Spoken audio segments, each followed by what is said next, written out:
Bonjour à tous, alors j'ai reçu hier un colis venant d'Italie, donc on va découvrir ça ensemble. J'ai déjà ouvert un petit peu, et puis voilà, alors sans surprise, enfin sans surprise si un petit peu parce que on n'attendait plus. Je l'attendais plus, faut dire, presque aussi vite entre guillemets, même si ça fait très longtemps que ça a été kickstarté. Sword and Sorcery. Donc là c'est une extension Myths of the Arena. Donc c'est Sword and Sorcery, le KS Ancient Chronicles. Donc je l'attendais plus, mais finalement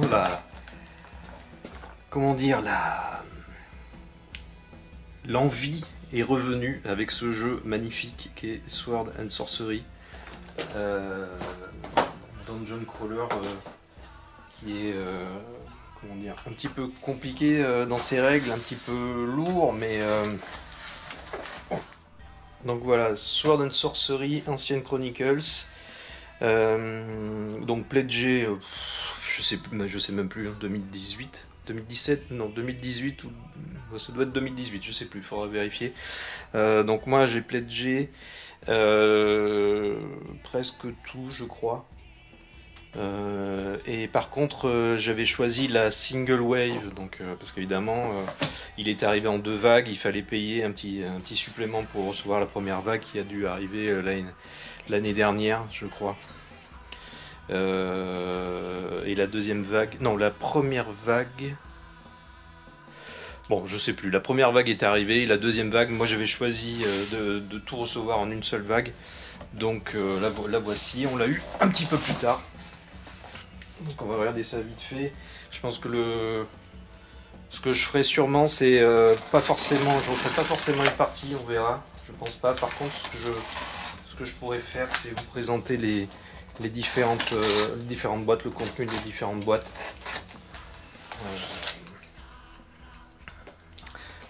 Donc là aujourd'hui, je vais juste déballer le colis pour voir un petit peu ce qu'il y a dedans.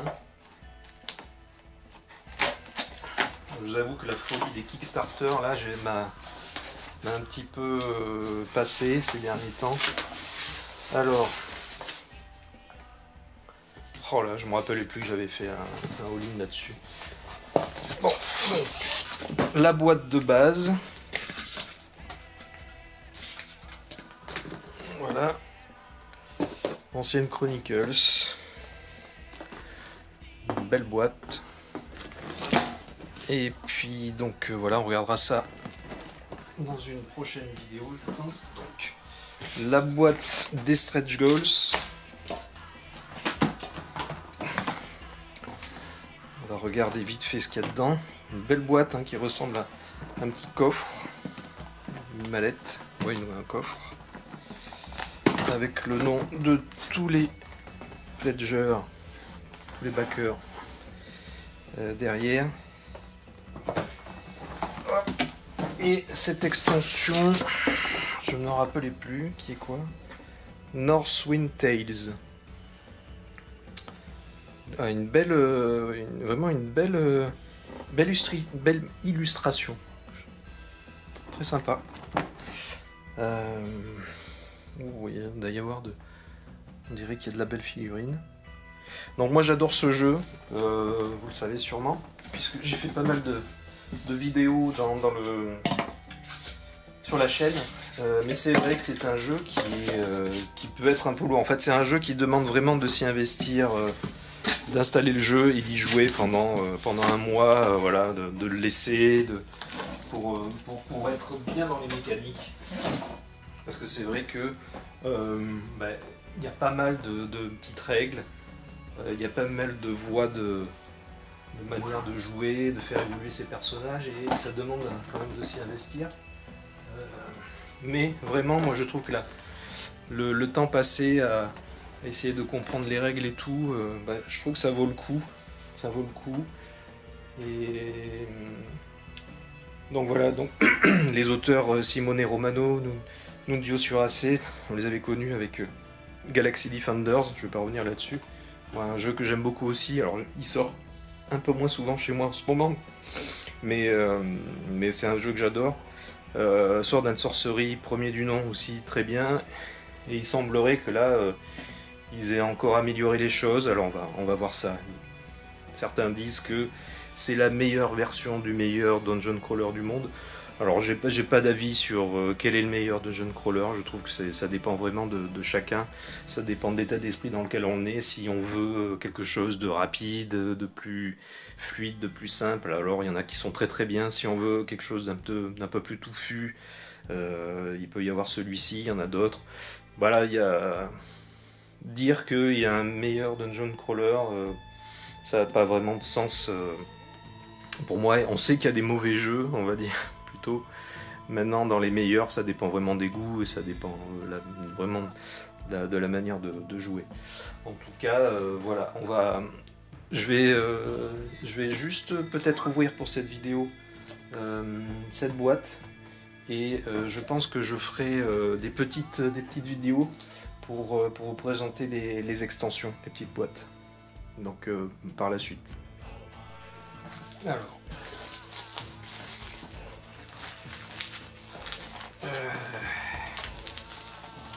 Je m'attendais pas à quelque chose d'aussi massif. Alors là j'avais envie de dire, c'est pareil, c'est un petit peu comme... Shadows of Brimstone, ce sont des jeux presque extrêmement chronophages, on pourrait y passer sa vie, quoi. Presque, j'ai envie de dire. Tellement il y a des choses à explorer.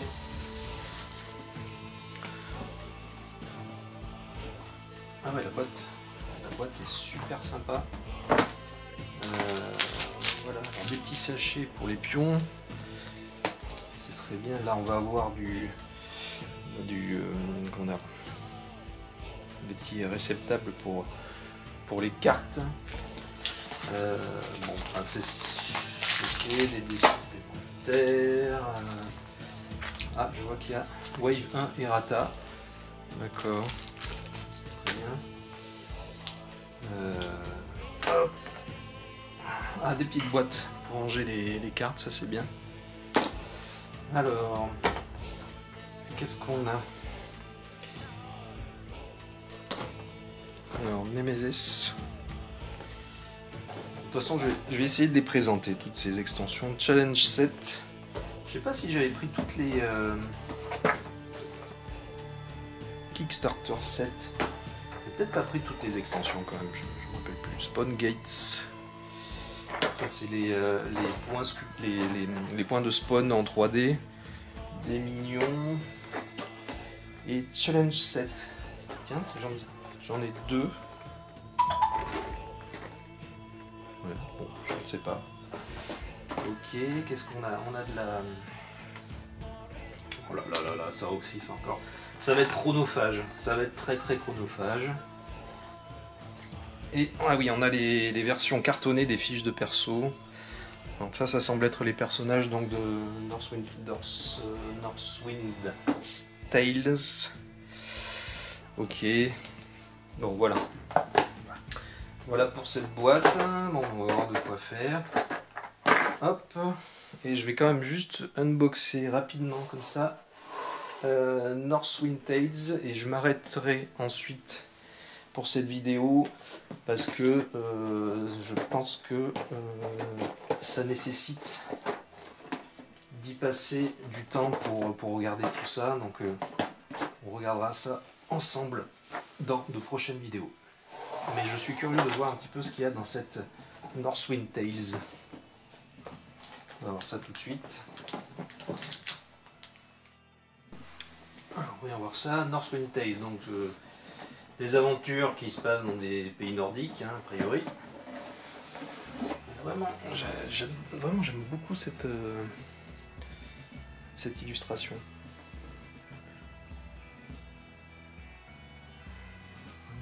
Super chouette.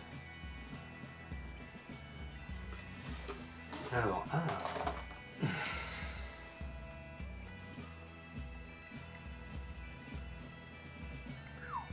voilà, pour aller peindre ça à l'intérieur, dites donc. Va falloir jouer du pinceau. Hein. clairement pourra comparer avec les figurines de Sword and Sorcery, premier du nom, mais on dirait qu'il y a, en tout cas la qualité du plastique me paraît meilleure. Ah oui, alors la qualité de délivré, impression aussi. En termes de qualité de papier, tout, ça m'a l'air pas mal du tout. Bon bah alors là, vous voyez, c'est énorme. C'est énorme tout ce qu'il y a à faire là dans cette extension là. Book of Secrets. Alors les tuiles. Les tuiles, on va quand même regarder ça. On va peut-être regarder vite fait les figurines pour voir.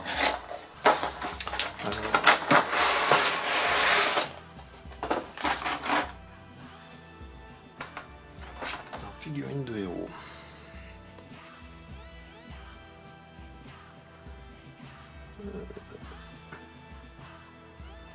Ouais, ça a l'air bien. C'est détaillé, c'est très détaillé. Non, vraiment, les figues, il y a une amélioration de la qualité des figues, je trouve. Même si les figues de Sword and Sorcery premier du nom étaient pas mal, là je trouve il y a quand même une amélioration.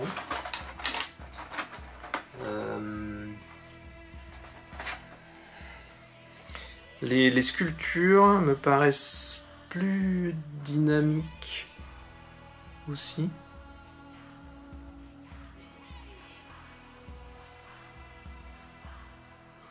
Non, c'est bien. Hein. Là, les figurines sont belles. Hein. Il y a moins d'effets, peut-être l'effet épée tordue qu'on pouvait avoir dans la première version du jeu, enfin dans la Sword and Sorcery premier du nom. Regarde, ça c'est une belle figue aussi, franchement. Je commence à être un peu presbyte. Du coup c'est compliqué, mais là, regardez-moi ça. Enfin moi je trouve que c'est très chouette ça. Hein. Bon, ils ont amélioré. Ils ont amélioré la qualité des figues. J'ai pas encore ouvert la boîte de base, mais en tout cas là, on va pas tout regarder en détail, mais ça m'a l'air vraiment pas mal du tout. Même très bien. Bon, ce qu'il y a, c'est que ce jeu, il est chronophage. C'est un petit peu le souci, mais comme je le disais, quand j'y jouais,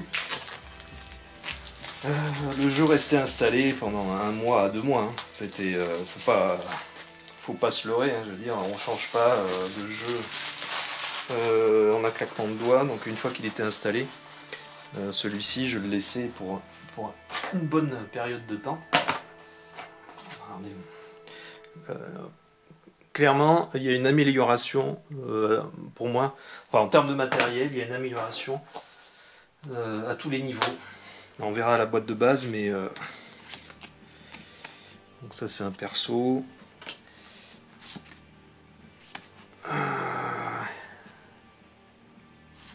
Donc là, vous voyez, ça c'est l'IA des méchants, des boss. Donc voilà. Donc on peut comprendre qu'en effet, ce soit peut-être un peu rebutant des fois par certains côtés, parce que regardez le nombre d'icônes, voilà. Donc l'IA d'un perso, en effet, elle est très travaillée dans ce jeu. C'est ce qui peut-être le différencie d'autres dungeon crawlers. L'IA a été très travaillée, mais en effet, du coup, voilà, on est obligé de, il faut y passer un petit peu de temps. Hein, voilà. Donc une aide de jeu, ça c'est tout. C'est bien. Alors, donc a priori, en effet, ce qui a été rajouté au niveau donc d'Ancienne Chronicles, c'est que maintenant entre les quêtes, on va pouvoir, enfin, il y a une notion vraiment de lieu qui a été représenté par ces cartes, le lieu des aventures, avec des embranchements. Voilà, donc vous voyez qu'ici, qu'est-ce qu'on a? Le Frostgate. Voilà, donc avec tous les lieux où on pourra dépenser l'argent gagné, l'expérience, etc. Donc voilà le Northern Lands. Donc illustration très sympa. Alors est-ce qu'il y a réellement des embranchements? Ça reste à voir parce qu'on voit que c'est quand même relativement assez linéaire. Là en effet il y a des embranchements ici. Là a priori il se passe quelque chose d'important. Voilà, donc c'est superbe, vraiment très sympa, ça améliore encore l'immersion. Livret de règles. Non, c'est le livret des quêtes, pardon. Donc là encore, à combien? Ah oui, c'est l'acte 2 donc. Northwind Tale, c'est l'acte 2.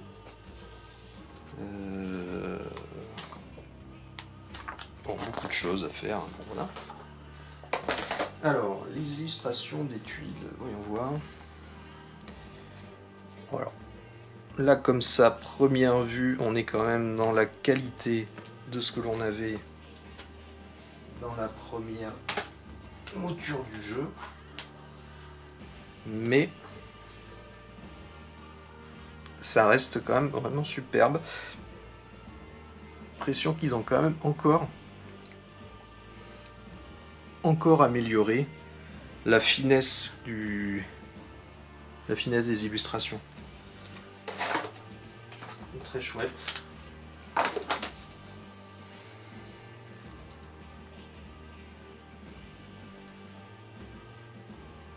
Voilà, regardez la finesse du détail des illustrations. Bon. Très bien. Qu'est-ce qu'on en a? Une barque là, ici.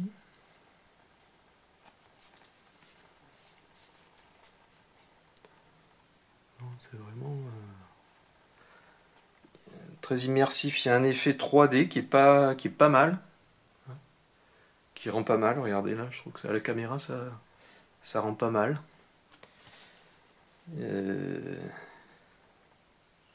Non, c'est super.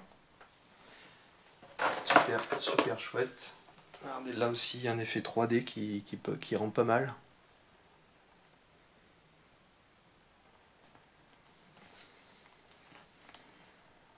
Ah!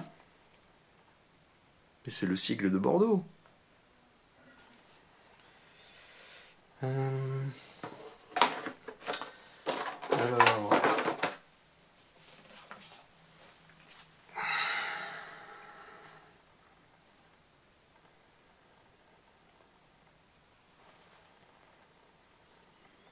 Non, rien à dire. Rien à dire. Il y a des effets de couleur, de lumière qui sont vraiment réussis. C'est très beau. Très réussi.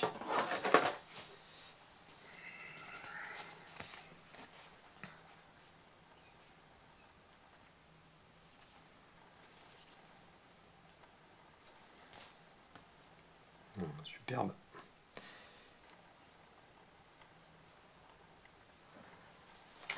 Ça met tout de suite dans l'ambiance. Bon, alors là, vous voyez, il y a tout un tas de nouvelles icônes. Il va falloir rentrer dedans. Donc j'essaierai de revenir sur les mécaniques peut-être au courant de l'année, mais ça va être compliqué. Alors, je ferai, je pense, donc dans une prochaine vidéo, on reviendra sur cette extension Myths of Arena, donc qui semble être donc qui propose des nouvelles façons de jouer, d'après ce que j'ai compris, donc de combat d'arène. Alors, il semblerait que est-ce que c'est du compétitif et du... Alors, il y a quoi? Il y a du... est-ce que c'est du compétitif ou du compétitif multiplayer contest? Oui, c'est ça. Donc ça apporte un mode de jeu compétitif. Donc on verra ça dans une prochaine extension, mais ça a l'air intéressant ça aussi. Donc dans une prochaine vidéo, on reviendra sur cette boîte et sur la boîte de base, bien sûr. Et j'essaierai de séquencer aussi toutes les petites extensions dans des petites vidéos. Voilà pour présenter un peu le matériel. De là à faire une nouvelle partie, je ne sais pas, parce que c'est compliqué de vraiment filmer une partie complète sur ce jeu. Mais on verra. J'essaierai de faire quelque chose cette année, quand, je ne sais pas, l'emploi du temps est chargé. Mais ce jeu est magnifique et mérite qu'on y passe du temps. Voilà. Eh bien, je vous dis à très bientôt. Et puis, quoi dire de plus? Je vais quand même essayer de filmer, de monter Les Demeures de l'Épouvante, l'aventure que j'ai en cours. Elle est complètement filmée, mais il faut que je trouve le temps de finir de la monter. Et il y aura aussi une présentation d'un jeu sur lequel j'ai bien accroché, qui est Aliens Bug Hunt. Voilà, donc ça devrait arriver bientôt aussi sur la chaîne. Je vous dis à très bientôt et jouez bien. Ciao!